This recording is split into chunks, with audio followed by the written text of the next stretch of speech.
Okay, sir, fast.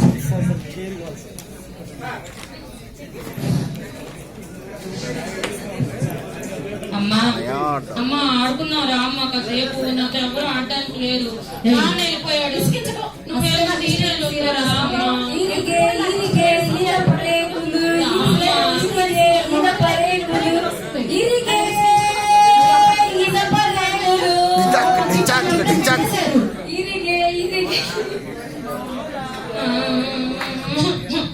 ఒక్కళ్ళు నాతో ఆడుకోరు చిచ్చి అందరు చెడ్డండి. మీరు ఇటే తిరగండి.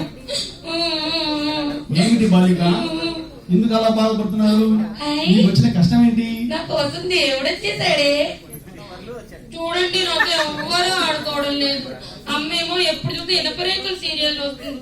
నాన్న ఆఫీస్కి వెళ్ళిపోతున్నాడు. నన్ను ఎవ్వరు పట్టించుకోవట్లేదు. సరే ఏడవద్దు, నీ సమస్య ఏదో చెప్పు. నాకు ఆడుకోవాలి. ఈ సెల్ ఫోన్ లో గేములు రావడం లేదు. నెట్వర్క్ లేదా? లేదు. సరే అయితే నేను నీకు వరం ఇస్తాను. ఇక్కడ ఉన్నటువంటి చట్టాలన్నిటికీ ఒక ప్రోగ్రామ్ క్రియేట్ చేసి వైఫై వదిలేట్ చేస్తాను. నువ్వు నెట్వర్క్ హాయిగా ఉపయోగించాలి. గేమ్లు ఆడుకుంటా. చాలా చాలా థ్యాంక్స్ దేవుడు.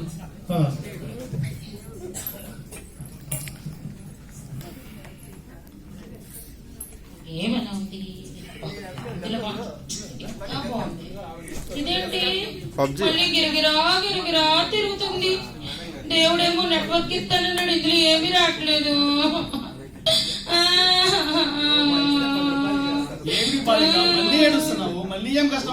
చూడండి గిరగిరా గిరగిరా తిరుగుతుంది, ఇందులో గేమ్ రావడం లేదు.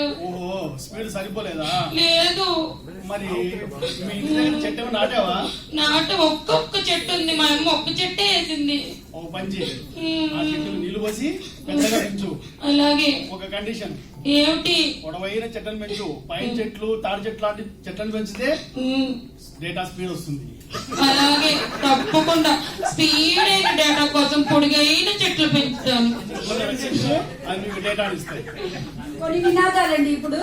పచ్చని చెట్లు వైఫైకి మెట్లు, వృక్షో రక్షితి వైఫై రక్షిత, నేటి మొక్కలే రేపటి నెట్ సెంటర్లు, అరుగును వీడు తరువును చేరు, జియో వద్దు చెట్లే ముద్దు, జియో ఎందుకు దండగా వైఫై ఫ్రీగా ఉండగా, చెట్లే ప్రాణాధారం వైఫై జగతికి ఆధారం. బాగుంది మేడం. నెక్స్ట్ ఎప్పుడైనా ర్యాలీ ఇలాంటి డైలాగ్ ఉంది మేడం.